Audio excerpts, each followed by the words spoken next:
You could say the printers have been busy just using bits and pieces of different colours, black, yellows, greens, whites, blacks again, blues, greens. So just wanted to store my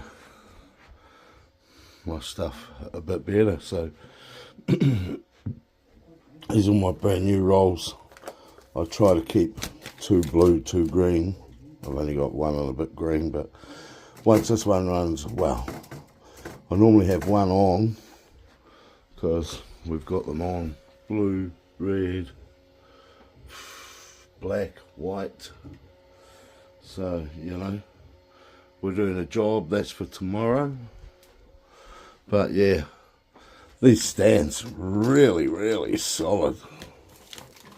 You know, and they take one lot takes 3, so 3, 6, 12 there and 12 there. That's 24. So it's if I've got part roll or something like that, I'll just make one base. Well, the next thing I have to make is the same. But yeah, but come out really well. Love them.